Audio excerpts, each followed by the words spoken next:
Mais ça, on ne s'y attendait pas du tout à cette décision. On imagine que ça va vraiment bouleverser le football africain, hein, de changer comme ça les résultats de la CAN 2 mois après la finale. Dans un premier temps, ça va déjà créer un précédent qui est terrible. Alors, les autorités marocaines et les Marocains vont dire oui, mais déjà le fait qu'un entraîneur décide de faire sortir ses joueurs du terrain en pleine finale à cause de la contestation du décision arbitrale et le fait de maintenir quand même la victoire du Sénégal, ça avait créé un mauvais précédent. Et on a vu dans certains championnats, on a vu des actes un petit peu similaires ces derniers temps. Mais effectivement, le risque, il est quand même bien là. Alors on verra la suite des événements. Il reste quand même à la Fédération sénégalaise, notamment le tribunal arbitral du sport qui est basé en Suisse et Oui, qui sans doute sera saisi pour c'est ça. examiner ce dossier. C'est ça ce que j'allais vous demander. Quels sont les recours du Sénégal et est-ce qu'ils peuvent aboutir après cette décision? Ça, on verra, c'est dur de se prononcer maintenant. J'ai presque envie de dire que là, le score est de 1 but partout. La commission de discipline a donné la victoire au Sénégal. Et là, ce jury décide finalement de donner la victoire au Maroc. Donc la belle se jouera vraisemblablement en Suisse devant le tribunal arbitral du sport. C'est le recours le plus concret, le plus immédiat qu'on voit en tout cas après avoir vu cette décision donc de donner la CAN entre guillemets au Maroc sur tapis vert. Mais déjà dans les prochains jours, il y aura des matchs amicaux. On va rentrer dans une période de trêve internationale, c'est-à-dire que les équipes nationales vont rejouer, dont le Sénégal et le Maroc. Le Sénégal avait prévu de fêter son titre de champion d'Afrique à Saint-Denis, au Stade de France face au Pérou, avec un grand concert de Youssou N'Dour, notamment de Booba qui était prévu. Quid de cette fête, quid de cette présentation du trophée qui était prévue à la fois à Saint-Denis et puis ensuite au Sénégal à Diamniadio quelques jours plus tard, ce sera le 31 mars de mémoire face à la Gambie. Donc voilà pour les conséquences concrètes, qu'est-ce qui va se passer, que vont décider les différents acteurs, la fédération sénégalaise en l'occurrence. On verra ça dans les jours à venir, mais en tout cas voilà une nouvelle pièce remise dans la machine et une pièce vraiment à laquelle on s'attendait encore une fois absolument pas. Cédric Ferreira.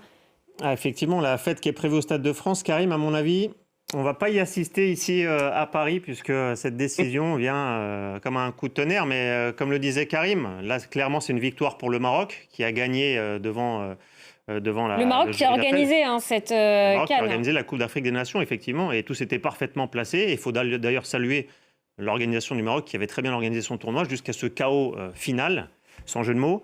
Donc ça, c'est une victoire effectivement du Maroc devant le jury d'appel. Le Sénégal, on peut, comme l'a dit Karim, imaginer qu'il va tenter tous les recours possibles. Et s'il le faut, il ira devant le tribunal arbitral du sport. Mais c'est une évidence que cette affaire ne va pas en rester là. Le Maroc, évidemment, se satisfait de cette décision. Le Sénégal va tout tenter pour essayer de récupérer son trophée qu'il avait remporté sur le terrain, on le rappelle, 2-1 en janvier dernier. Et vous l'avez dit, Karim Baldé, ça fait un précédent qui pourrait être problématique pour les prochaines compétitions, pour les prochaines Coupes d'Afrique des Nations. Oui, ça pourrait être problématique parce que ça veut dire concrètement qu'on ne pourra pas forcément croire à la véracité d'un résultat sur le terrain. À partir du moment où un appel est lancé après la rencontre, quelles que soient les raisons, pour des incidents par exemple dans le stade ou autre.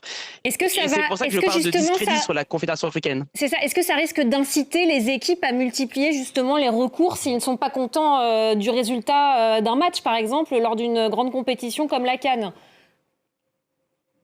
Potentiellement, parce qu'avec cette décision, ce qui paraissait impensable devient possible, tout simplement. C'est-à-dire que on peut faire changer le trophée de main sur une décision d'un jury d'appel.